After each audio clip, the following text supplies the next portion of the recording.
Olá, boa noite. Patos de Minas, 27 de fevereiro de 2021. 171 mortes por Covid-19 são registradas no município. Jovem de 27 anos está entre as vítimas. Veja os destaques de hoje. Idosos e acamados recebem vacina contra a Covid-19 em Patos de Minas. Com baixa no estoque, Hemocentro realiza coleta especial de sangue. Eu vou falar só em... O RT estreia jogando contra o Atlético neste domingo no Mineirão. Consumidor paga mais caro em ovos e peixes durante a quaresma. Mesmo com a pandemia da Covid-19, Brasil bate recorde na abertura de microempreendimentos em 2020. Mudanças na declaração do imposto de renda geram dúvidas. Itaú, comércio em novos tempos, vendas virtuais e economia colaborativa salvam negócios durante a pandemia. E mais... Após corrida aos postos de combustíveis em Patos de Minas, Sinditank anuncia fim da greve dos caminhoneiros e postos amanhecem sem fila neste sábado. Efeito pandemia. Pesquisas de combate à dengue estão comprometidas. Moradores denunciam lote sujo no bairro Várzea. Fieng doa equipamentos para o hospital de campanha. Com superlotação no HC, presidente do Conselho Municipal de Saúde faz apelo para as pessoas ficarem em casa. E patenses se mobilizam e arrecadam cobertores para o hospital de campanha, mas a prefeitura diz que neste momento o HC não precisa de doações. O NTV News de hoje já está no ar.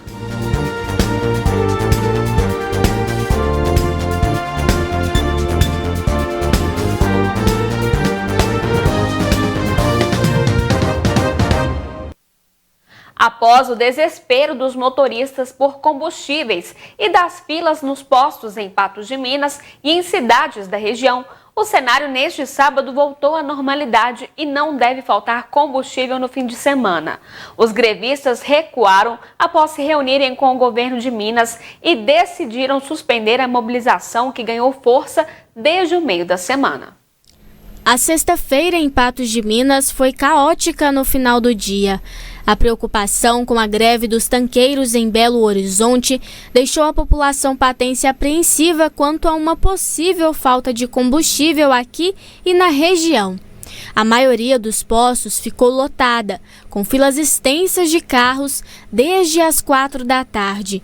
Mas, conforme anunciamos, o receio era em vão, pois o protesto dizia respeito mais especificamente à capital mineira, que tenta pressionar o governo para reduzir a taxa sobre o ICMS. A notícia pareceu tranquilizar a população patense. Diferente do que foi registrado no final da tarde desta sexta-feira nos postos de combustível de Patos de Minas, o cenário neste sábado foi mais tranquilo e com pouca movimentação na nossa cidade. Nos 3 postos em que nós fomos verificar a situação, não faltou combustível e a população pode ficar tranquila, pelo menos pelos próximos dias. De acordo com Irani Gomes, que é presidente do Sindicato das Empresas Transportadoras de Combustíveis e Derivados de Petróleo no estado de Minas Gerais, ele afirmou que a categoria decidiu suspender a greve e voltou às suas atividades. Segundo ele, na próxima semana será marcada data para que a entidade possa se reunir com o governo e dar sequência à pauta. A categoria reivindica redução na alíquota do imposto sobre circulação de mercadorias e serviços, o ICMS, sobre o diesel no estado. Ontem, o governador Romeu Zema anunciou, por meio da sua conta no Twitter, a criação de um grupo de trabalho em conjunto com representantes das entidades ligadas à cadeia do combustível para buscar alternativas para a insatisfação que levaram à paralisação do setor. Devido à baixa movimentação no Hemocentro de Patos de Minas nas últimas semanas, uma coleta especial foi realizada hoje para atrair doadores. A ação surtiu efeito. O Leandro é doador de sangue há cerca de 20 anos, desde que morava no Rio Grande do Sul. E em Patos de Minas, doa há 12 anos. Uma ação que para ele é essencial para salvar vidas. Hoje em dia, o que a gente pode fazer ao próximo, a gente faz, né? Só porém, detalhe, como essa pandemia ela veio com essa segunda onda muito forte, e eu já dou muito tempo, eu acredito que o pessoal fica meio com receio de vir doar. Mas é que a gente tem que pensar no próximo também, não só ficar em casa. Ficar em casa é para fazer, para cumprir os decretos e mesmo assim o distanciamento social e tal. Só que a gente tem que fazer também, tem que pensar no próximo e vir doar.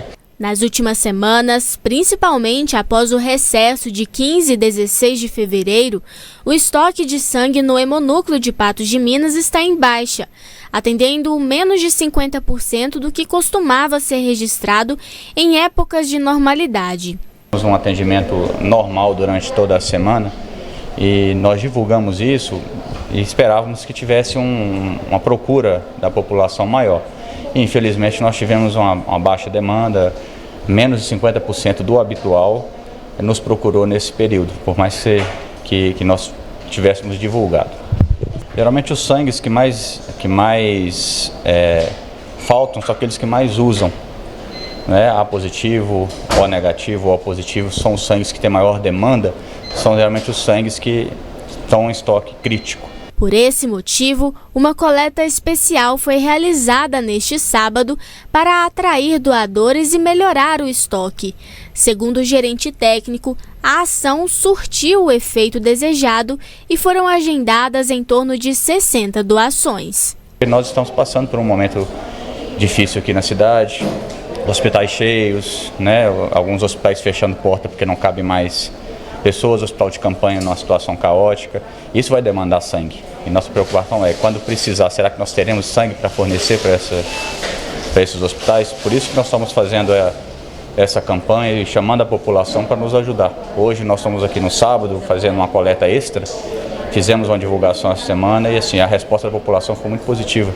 Nós tivemos hoje mais de 60 agendamentos para doação hoje e nós estamos felizes e vamos continuar fazendo essa chamada aí, porque nós precisamos de ajuda. O governo de Minas começou ontem a distribuição às regionais de saúde de vacinas para imunizar idosos acima de 80 anos. São 220 mil doses da vacina AstraZeneca Fiocruz na primeira dose e 137.400 da Coronavac Butantan na primeira e segunda dose. Segundo as diretrizes do Ministério da Saúde, em alinhamento com o Conselho Estadual de Secretaria de Saúde de Minas Gerais, nesta etapa, a recomendação aos municípios é vacinar todos os idosos entre 85 e 89 anos, que corresponde a 154.721 pessoas. Além disso, devem ser imunizados 24% dos que têm entre 80 e 84 anos, atendendo 64.195 pessoas. Dessa vez, serão vacinados mais de 8% dos trabalhadores de saúde, totalizando 81% desse público. Além de idosos, estão sendo imunizados desde o início da campanha trabalhadores de saúde. Foram priorizados os que estavam na linha de frente ao atendimento à Covid-19.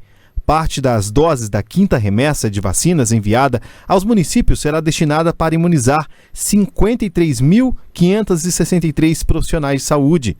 Em Minas Gerais, já receberam a primeira dose 67% dos trabalhadores de saúde e a segunda 30,5%. Segundo a subsecretaria, agora serão vacinados os que têm mais contato com o público externo. Nesta fase, a Secretaria de Saúde irá manter como reserva técnica 10,6 mil unidades para utilizar nos municípios com piora no quadro epidemiológico, com o objetivo de diminuir a pressão sobre a assistência hospitalar. Em Patos de Minas, idosos acima de 90 anos receberam hoje a segunda dose dos imunizantes. Uma das idosas a receber a segunda dose da vacina foi a dona Argelina, de 94 anos.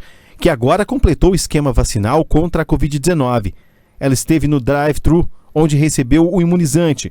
O público-alvo foram os maiores de 90 anos, que receberam a primeira dose há 2 semanas. Além disso, os acamados e domiciliados acima de 85 anos começaram a ser vacinados contra a Covid-19 em Patos de Minas. Neste sábado, as doses foram aplicadas com o apoio da equipe do Serviço de Atenção Domiciliar. A seguir, Ovos e peixes ficam mais caros durante a quaresma e o RT fez o último treino antes de estreia no Mineirão contra o Atlético.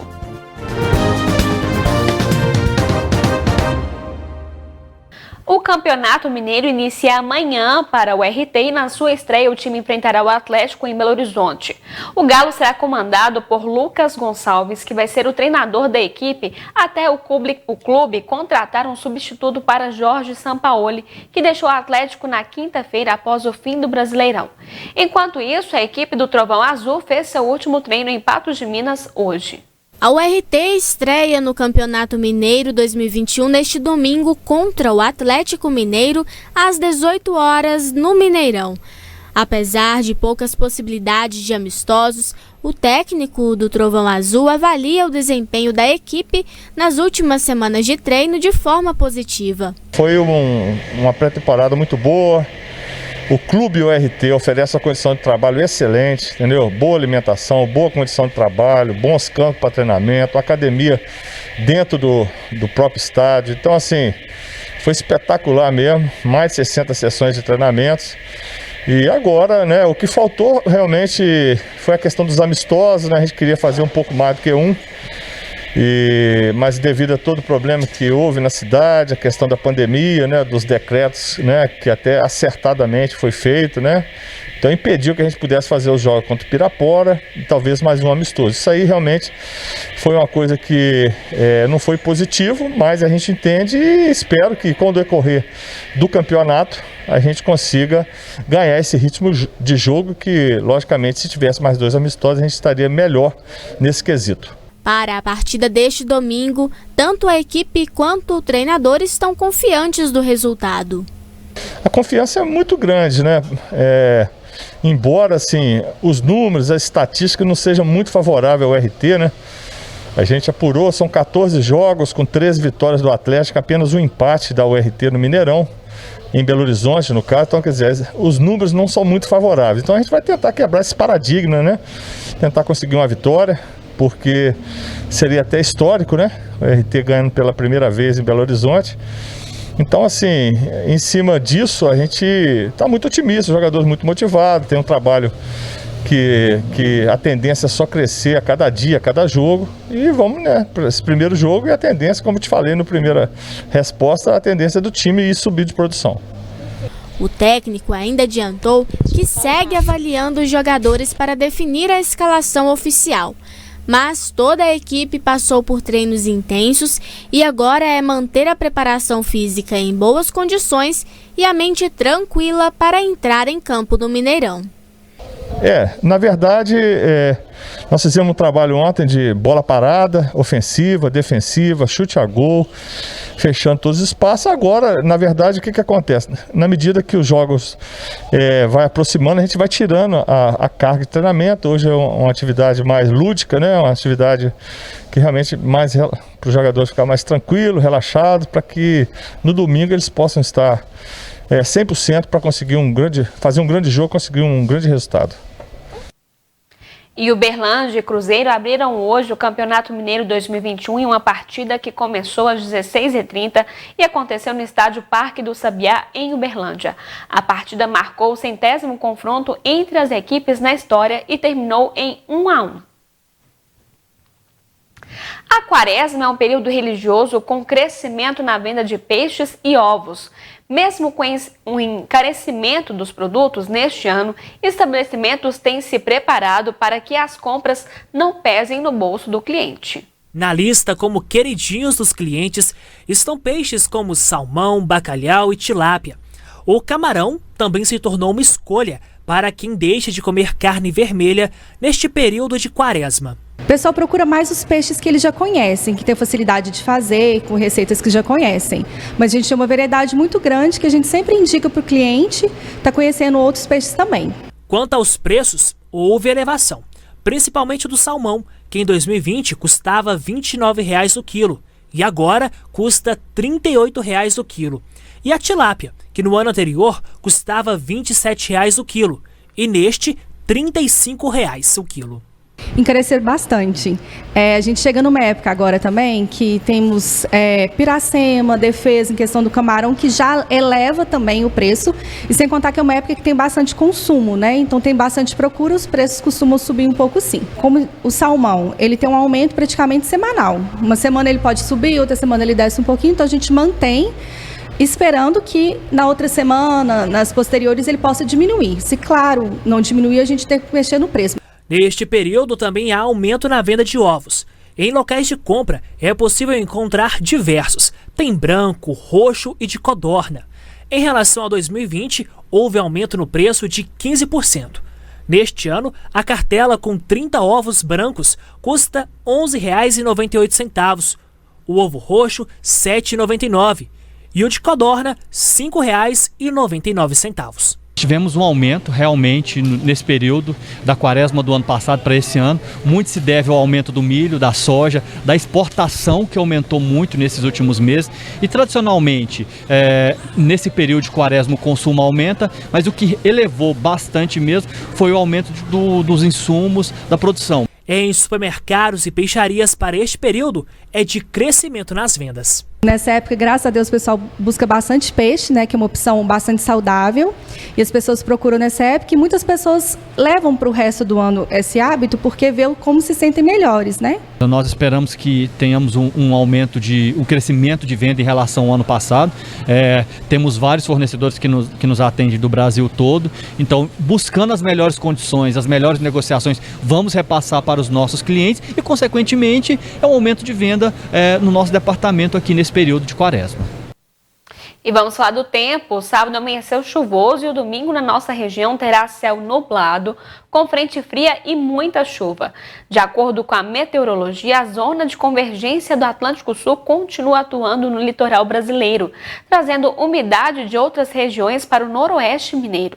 Chuvas moderadas e fortes podem ser esperadas, que juntamente com a frente fria deve deixar a temperatura entre 19 e 27 graus. A umidade relativa do ar deve se manter em alta entre 50% e 100%. A seguir, mesmo com pandemia, 280 mil empreendimentos foram abertos em 2020 em Minas Gerais. E mudanças na declaração do imposto de renda geram dúvidas.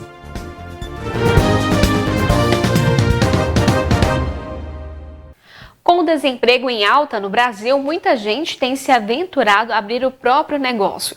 São os microempreendedores individuais. Só em Minas Gerais foram abertos quase 280 mil empreendimentos em 2020. O desafio agora é garantir a manutenção destas empresas. Para especialistas, o planejamento é fundamental. Mesmo com a crise econômica provocada pela pandemia, o Brasil teve recorde de novos empreendimentos em 2020. Foram mais de 2.800.000 formalizações de microempreendedores individuais, os MEIs. De acordo com o levantamento do Ministério da Economia, esse crescimento foi puxado pelo comércio de roupas e acessórios, serviços de beleza como manicure e cabeleireiro, além de obras e alimentos caseiros. Raquel aproveitou a experiência no jornalismo e criou uma empresa de comunicação. O que me chama mais atenção com a questão de ser microempreendedora também é a possibilidade de menos burocracia, que isso faz toda a diferença. Os empreendedores mineiros tiveram uma participação relevante. Quase 280 mil novos empreendimentos foram abertos no ano passado. De acordo com essa especialista do Sebrae Minas, esse número expressivo de formalizações de microempreendedores pode ser explicado por dois fatores. É a relação direta com o quadro de desempregos do país, né? Por outro lado, a gente também tem um segundo ponto importante de ser chamado a atenção, que é muitas pessoas às vezes não estavam nesse número de desempregados, mas ao observar o cenário econômico, social que a gente teve aí nos últimos anos, e principalmente no último ano, começam a identificar oportunidades de negócio. A vida de um empreendimento pode ser curta. Ao mesmo tempo em que vários são abertos, outros fecham as portas. A alta no número de desempregados no país faz com que muitas pessoas abram um microempreendimento usando aquele dinheiro guardado para as emergências. Mas manter o negócio vivo por um longo tempo é um outro desafio enfrentado por esses empreendedores. e para isso é preciso planejamento. Controle financeiro não é nada mirabolante, tá? Você consegue fazer isso num caderno, numa planilha ou num software. Você que decide de acordo com o que você acha que é mais confortável. Mas é preciso ter esse controle do que entra, do que sai. Edneia já é microempreendedora há mais de 5 anos. Ela vendia salgados para buffet, mas com a pandemia os eventos presenciais foram cancelados. Ao ver a geladeira cheia de produtos, o desespero bateu. Foi aí, com a ajuda do filho, que ela transformou o negócio. Agora a empreendedora vende kits de salgados pelas redes sociais e virou a sua própria chefe. A diferença é muito grande, porque como diarista eu trabalhava mais e ganhava menos, né? E agora eu trabalho muito, mas também recebo, né, o suficiente, né, o tanto que eu trabalho. A Receita Federal divulgou novas regras para a declaração de imposto de renda e com elas sempre surgem algumas dúvidas sobre como proceder. O prazo de entrega da declaração do Imposto de Renda 2021, ano base 2020, se inicia no dia 1º de março e vai até o dia 30 de abril. O programa gerador da declaração de imposto de renda da pessoa física de 2021 já está disponível para download no site da Receita Federal. Entre as pessoas que precisam entregar a declaração estão o contribuinte que recebeu rendimentos tributáveis superiores a R$ 28.559,70 em 2020 ou com rendimentos isentos, não tributáveis ou tributados exclusivamente na fonte de mais de R$ 40 mil, entre outros. Além disso, o contribuinte deve estar atento às novas regras. A grande novidade é nas obrigatoriedades. Ou seja, além daqueles que tiveram renda no ano anterior, 2020, acima de R$ 28.559,70, patrimônio acima de R$ 300 mil, recebeu rendimentos isentos e não tributáveis acima de R$ 40 mil, existe uma novidade na obrigatoriedade de entrega, que é aqueles contribuintes que receberam qualquer valor do auxílio emergencial e, junto com esse valor do auxílio emergencial, receberam também outros rendimentos tributáveis acima de R$ 22.847,76. Ou seja, esses contribuintes, eles têm que apresentar a declaração do imposto de renda e devolver os valores recebidos do auxílio emergencial recebidos em 2020. Lembrando que existem os canais de atendimento disponíveis para o contribuinte que porventura tenha alguma dúvida sobre a declaração, como o e-mail corporativo, que é o atendimento rfb.06@rfb.gov.br. Ele deve entrar no site da Receita Federal. Existe lá uma página somente do Imposto de Renda 2021, onde detalha todos os passos, desde do programa até a entrega, até o acompanhamento, inclusive, do resultado da sua declaração, sendo ela com restituição ou com imposto a pagar. E o programa desse ano, ele trouxe algumas novidades. Uma novidade é que o e-mail informado no programa, o e-mail e o celular do contribuinte, ele vai ser uma ferramenta utilizada para a Receita Federal para ela informar ao contribuinte que existe na sua caixa postal alguma informação importante para ele. A página da Receita disponibiliza alguns canais de atendimento, que é o chat dentro do ECAC, o próprio ECAC, o Fale Conosco, e a gente tem também um e-mail corporativo, onde o contribuinte pode mandar o seu e-mail questionando, apresentando as suas dúvidas. Um dos problemas mais recorrentes na entrega das declarações do ano passado foi justamente aqueles que deixaram de declarar ou que preencheram alguma informação errada. Por isso, o ideal é ficar atento ao preenchimento, aos documentos certos e, claro, ao prazo. Então, de malha fine, que mais deu erro ano passado, e é um caso que é recorrente em malha, é omissão de rendimentos, onde o contribuinte deixa de declarar algum rendimento dele ou de algum dependente que está figurando na sua declaração, e também a questão das despesas médicas, inclusive plano de saúde familiar, onde às vezes ele informa no seu CPF o montante de todos os familiares, não discrimina.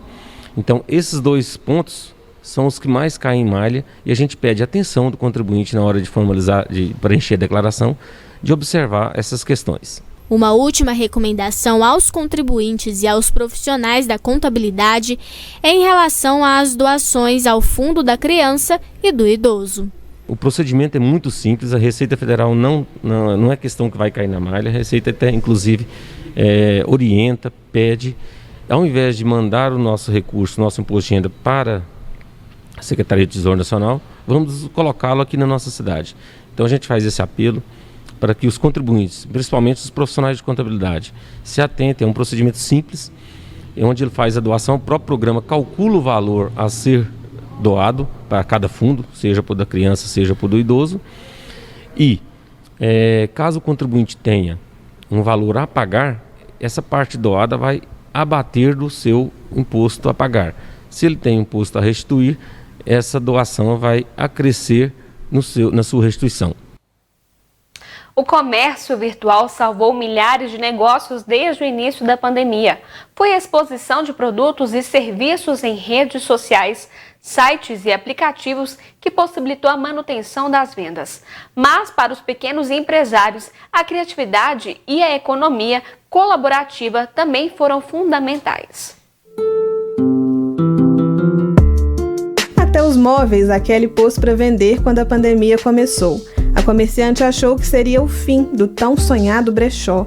Foi desesperador, né? Porque eu dependo de estar no meu negócio para poder trabalhar, para poder vender, tirar foto, conseguir entregar essa logística. Então, no início, eu entrei em pânico. Passado o susto, Kelly teve uma ideia. Ela começou a fazer lives no Instagram, com música, conversa e vendas. As clientes fiéis foram fundamentais. Hoje a comerciante vende mais do que quando a pandemia começou. Eu não gosto do pessoal. Hoje eu já vejo várias lives, várias pessoas que faziam de outro formato, que já aderiram também a esse formato e começaram a fazer. E eu vou te ser sincera que foi o melhor período.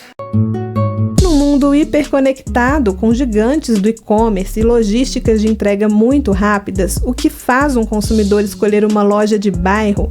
A resposta pode estar num conceito antigo que surge repaginado: a economia colaborativa.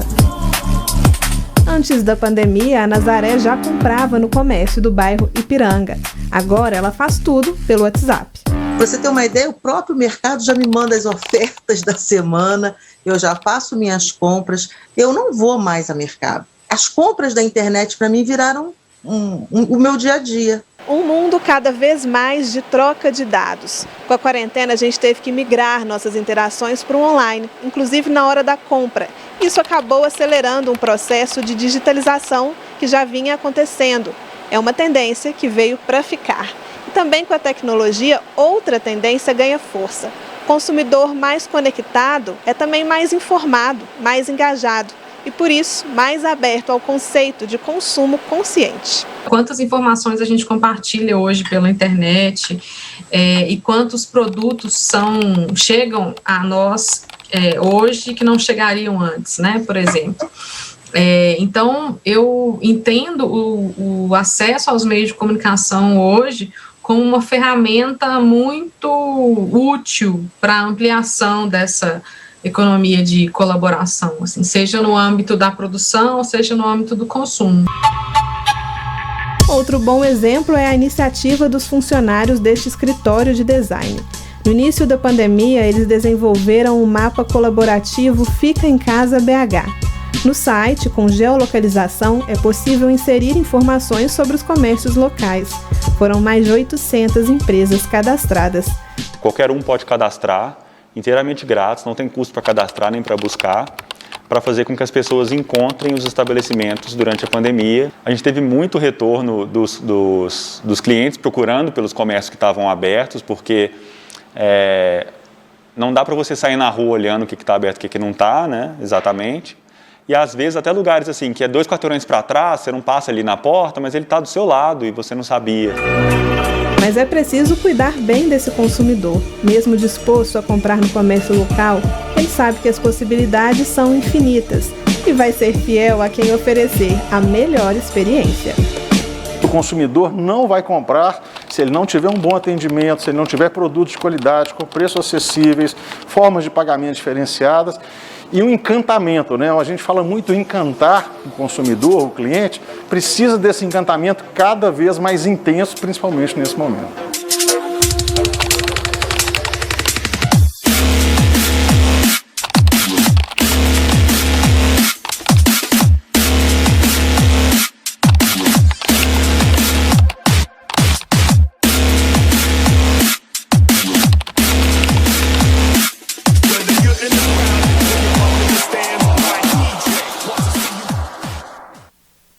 A seguir, presidente do Conselho Municipal de Saúde faz apelo para que as pessoas fiquem em casa.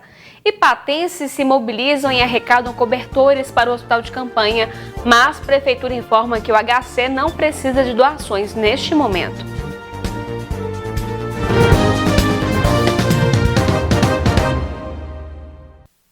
Patos de Minas teve mais uma vítima da Covid-19 ontem.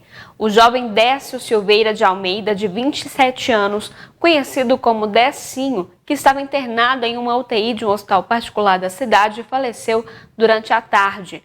Amigos relataram que ele já havia se infectado e, infelizmente, testou positivo pela segunda vez.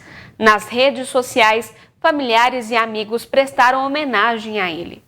Agora vamos ao painel coronavírus. Vamos pegar informações aí de como está a situação do número de infectados. Põe na tela, por favor. Temos aí o número de 7.242 pessoas tratadas e 1.675 pessoas se recuperando da Covid-19 neste momento em Patos de Minas.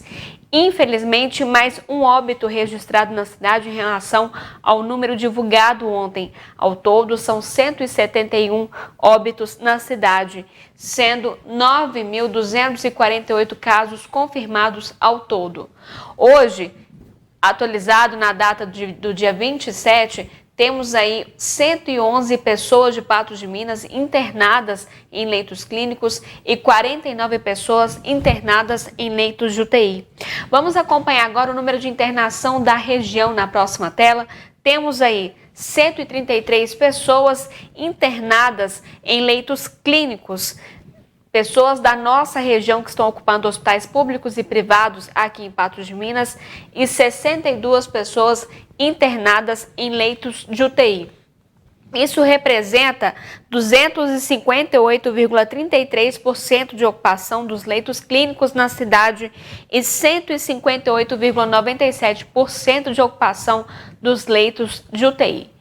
E diante do caos do cenário da saúde na nossa cidade, um vídeo divulgado nas redes sociais ontem à tarde, a presidente do Conselho Municipal de Saúde de Patos de Minas, Fátima Gomes, fez um apelo à população. Fátima lembrou que estamos vivendo o pior cenário da saúde em Patos de Minas desde o início da pandemia do novo coronavírus. Estamos com média de 30 pacientes neste momento aguardando por uma vaga e nós não temos essa vaga. Nós não estamos com falta de medicamento, nós não estamos com falta de oxigênio, nós não temos leito. Nós não temos leito para receber as pessoas que estão precisando de leito. Ela pediu para que todos continuem seguindo as regras de isolamento social. Fiquem em casa, por favor. Usem máscara, por favor. Evitem sair de casa, só saiam se precisarem mesmo. Se sair, vá só uma pessoa da família. Se precisar ir ao supermercado, não vá a família inteira. Vá uma única pessoa e tome todos os cuidados necessários. Ela também comentou sobre a falta de leitos e afirmou que há uma fila de espera de 30 pessoas para conseguir um leito na cidade. Hoje eu acompanhei uma movimentação no hospital de campanha para liberar mais um espaço para ver se cria pelo menos mais 6 leitos de UTI. O que eu quero dizer para vocês é que mesmo aumentando 6 leitos não serão suficientes porque nós já estamos com 30 pacientes na fila, pacientes de Patos. A gente nem estou questionando a questão dos pacientes que estão aguardando vaga, que são de outros municípios, considerando que nós somos polo e que nós temos que receber os pacientes da macro-região. Nós temos 30 pacientes de Patos de Minas aguardando por uma vaga. É possível que tenhamos que adaptar um outro espaço em nosso município para poder receber esses pacientes também. É possível que tenhamos que adaptar uma ala na UPA para poder receber esses pacientes também. O que a gente não pode é deixar os pacientes sem assistência. Por fim, lembrou que Patos de Minas tem uma equipe reduzida de profissionais de saúde e que ela está esgotada. O Centro de Atendimento ao Covid, onde está sendo atendido as emergências, está atendendo média de 300 pacientes por dia.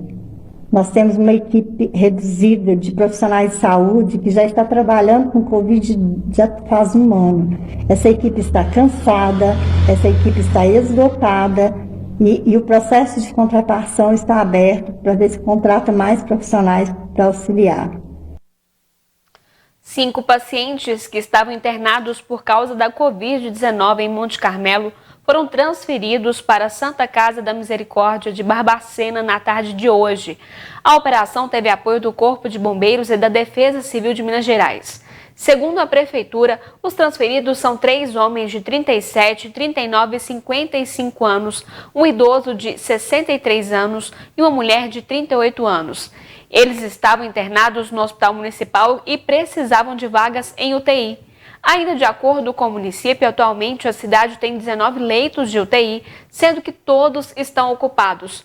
Monte Carmelo atende ainda a demanda por unidades intensivas de outras 11 cidades da região. E o Centro de Atendimento do Hospital de Campanha ganhou nova ala, instalada na parte externa da unidade. A estrutura foi cedida ao município. A estrutura da nova ala de atendimento à Covid-19 no Hospital de Campanha é bem semelhante à que havia na UPA, quando a ala era anexada à unidade. O local estava em seus ajustes finais na rede elétrica e de telefonia para entrar em funcionamento neste final de semana. Toda a estrutura foi cedida pelos produtores de eventos Guilherme Donâncio e Marco Aurélio Tobias. Segundo Guilherme, a iniciativa é uma forma de retribuir a ajuda que recebeu da população de Patos quando a família dele precisou. Há 10 anos atrás, o meu filho Arthur, com leucemia, precisava de um doador de medula óssea compatível. E nós começamos uma campanha, 5 ml de esperança, e realizamos diversos mutirões de cadastro por Minas inteiro. E começamos por Patos de Minas, que naquele momento era nosso porto seguro. E onde a gente esperava que pudesse sair com muita confiança, com muita esperança, para buscar novos cadastros nas outras cidades. E foi muito mais do que a gente esperava. Nós só estamos devolvendo um pouquinho do tanto que nós já recebemos dessas pessoas. O espaço será usado para recepcionar os pacientes, fazer a realização de triagem e de primeiro atendimento, uma vez que o ambiente é composto por 2 consultórios. O sentimento de saber que poderá retribuir a ação e ajudar o próximo é de gratidão. Eu tenho certeza que nós vamos conseguir diminuir um pouco o sofrimento das pessoas. E vamos ajudar, sim, os profissionais da saúde que estão desdobrando, né? Eu acho que se tem alguém que merece qualquer tipo de crédito hoje, são os profissionais da saúde. E que a gente vai poder ajudar um pouco essas pessoas. Então, eu acho que quando a gente consegue devolver um pouquinho de solidariedade que a gente recebeu, por mais que eu estou devolvendo muito menos do que eu já recebi, é um sentimento de felicidade enorme. E o Hospital de Campanha de Patos de Minas poderá montar mais 6 leitos de UTIs. Respiradores e equipamentos foram doados pela FIENG através da Regional Alto Paranaíba e chegaram ontem na unidade de saúde. O presidente da FIENG Regional Alto Paranaíba, Lisandro Bicalho, destacou a importância desta doação no momento em que o município vive um colapso na saúde, com aumento no número de casos e a ocupação máxima dos leitos em hospitais para atendimento aos pacientes. Ele lembrou que Patos de Minas é uma cidade polo, que atende pacientes de diversos municípios e, por isso, é fundamental reforçar essa estrutura. Os equipamentos doados foram utilizados no hospital de campanha montado em Belo Horizonte, no início da pandemia, com investimentos da indústria mineira por meio da FIENG. Foram repassados para a Prefeitura de Patos de Minas os equipamentos avaliados em R$ 129.194,52, sendo 3 cadeiras de banho, 3 assentos encostos digitador, 3 bases giratórias Bake Sister, 6 macas, 6 mesas de refeição, 6 monitores multiparâmetro básico, 6 prateleiras de aço, 3 relógios digitais e 6 suportes de soro móvel. Vieram também diversos utensílios de uso diário, como pinças, lixeiras, estetoscópios, ambu, fluxômetros e manômetros. Os 6 respiradores representam um investimento de R$ 84.426,44 da indústria mineira, dentro do projeto Inspirar da Tacom FIENG. Em uma grande movimentação nas redes sociais desde ontem, patenses arrecadaram cobertores que foram doados para o hospital de campanha. Tudo será destinado aos doentes que se recuperam da Covid-19. Apesar da boa intenção da população, a Prefeitura não recomendou a doação neste momento. Pois é, viu? Dá para ver que o coração da população é muito bom. Prova disso são as doações que chegaram aqui no hospital de campanha da cidade de Patos de Minas. Várias doações da população, uma mobilização que aconteceu através de grupos de mensagens instantâneas na internet, grupos de WhatsApp, onde as pessoas se reuniram, se mobilizaram e trouxeram vários cobertores para as pessoas que estão internadas em leitos clínicos e de UTI aqui do HC de Patos de Minas. Também houveram a doação de alimentos, só que a Prefeitura já deu um alerta. Um comunicado foi feito na internet pedindo para que as pessoas que, por mais que queiram ajudar, tenham boa intenção, não venham até o HC trazer essas doações, não precisa mais, porque aqui é um lugar de contágio e a pessoa trazendo alimento para aquela pessoa que está em observação, trazendo um cobertor, pode estar correndo o risco também de contrair o coronavírus. Então, essa é a recomendação da Prefeitura. Fique em casa e evite ao máximo vir ao hospital de campanha, a não ser que o quadro seja grave, aí você deve vir até o hospital de campanha. A orientação da Prefeitura é para casos leves, as pessoas procurem as unidades de saúde da família que existem nos bairros aqui em Patos de Minas. Nós acompanhamos a movimentação do HC neste sábado, conversamos com alguns profissionais de saúde que disseram que houve uma redução no número de atendimentos, foi bastante tranquilo, não tinha filas, não tinha aglomerações, mas isso não quer dizer que nós estamos se recuperando, tendo uma queda no número de casos não, viu? Já é costumeiro que nos fins de semana esses casos, essa procura aqui no hospital de campanha, ela diminua um pouco, mas no início da semana, na segunda-feira para frente, já acontece uma alta no número de atendimentos. Isso não tem nada a ver com uma queda, mas sim com o costume da população em sempre nos fins de semana procurarem menos o hospital de campanha. A grande preocupação de profissionais da saúde, profissionais que atuam na linha de frente, é com o feriado de carnaval, que muitas pessoas ignoraram os decretos, viajaram para outras cidades litorâneas, foram para a praia, reuniram em chácaras com os amigos e conseguiram então, sair, burlar então as regras do decreto. Esse tipo de comportamento pode causar na semana que vem um certo número de um aumento aí no número de casos da Covid-19 em Patos de Minas, é o que preocupa as autoridades de saúde aqui do município. Patos de Minas obedece às regras mais restritivas, como a não venda de bebidas, o comércio não essencial fechado, inclusive podendo funcionar somente supermercados, açougues, padarias, hospitais e produtos de gênero médico, tá bom, gente? Lembrando que esse lockdown termina no dia 4 de março, só que se os números não abaixarem, aí pode ser que o prefeito adote por mais 7 dias uma linha de restrição aqui na cidade de Patos de Minas. As imagens são do Gustavo Brito, Rafael Ribeiro e direto para o NTV News. Ainda sobre a falta de cobertores, possível falta de cobertores no hospital de campanha, nós recebemos a seguinte resposta. De acordo com o hospital de campanha, não há falta de cobertores no hospital. A ação que foi feita pelo grupo de oração foi uma linda ação, de acordo com o hospital de campanha, mas o hospital de campanha não fez solicitação a esse grupo para que essa arrecadação fosse feita. Ainda de acordo com essa resposta, o hospital de campanha é inteiramente grato pelo gesto, pelo valor que isso representa, mas reforça que neste momento não há falta de cobertores no local. A seguir, pesquisa aponta que pessoa foi contaminada por uma das 3 variantes do coronavírus e moradores denunciam lote sujo no bairro Várzea.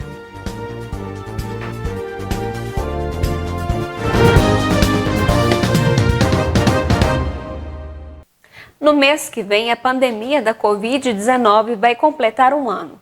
Em meio a essa turbilhão de especialistas do mundo inteiro, têm se dedicado quase que exclusivamente a estudos sobre tratamentos e vacinas contra o novo coronavírus.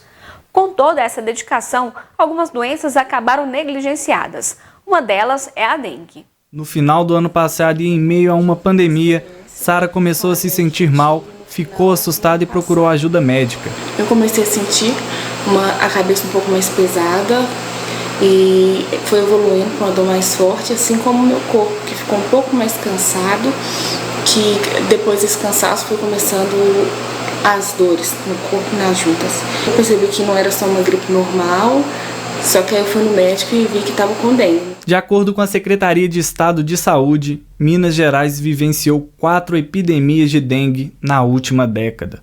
Uma delas foi em 2016, quando Wesley foi diagnosticado com chikungunya, uma doença proveniente do mesmo mosquito. 5 anos depois, as sequelas ainda persistem.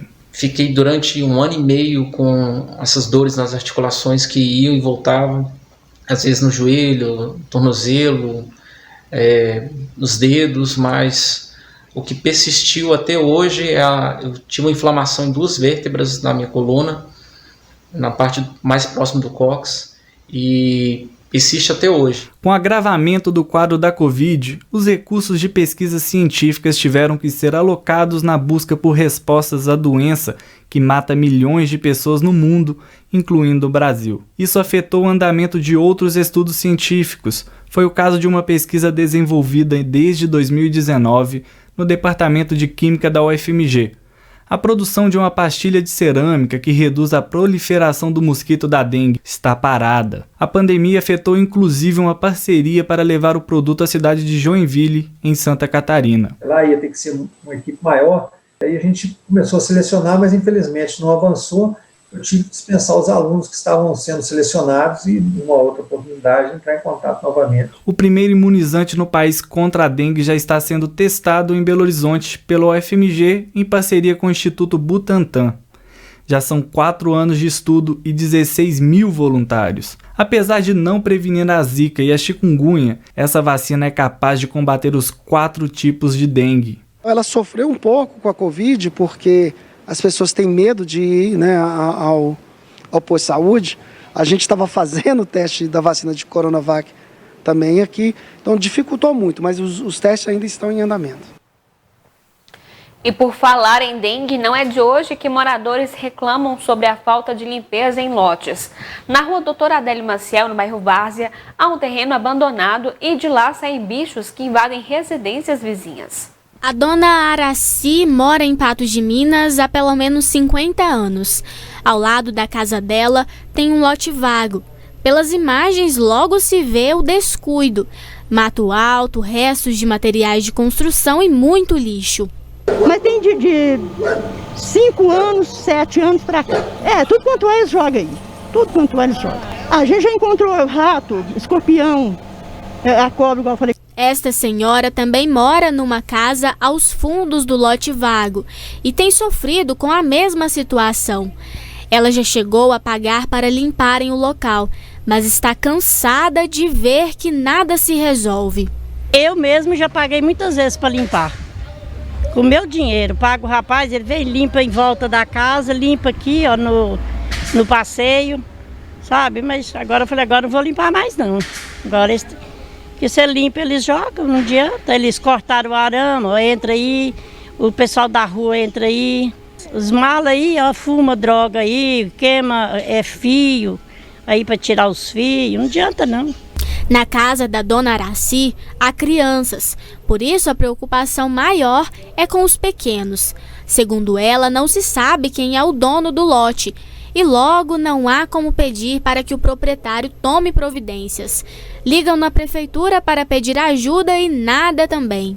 Ter criança na casa e tá vindo bicho para dentro de casa.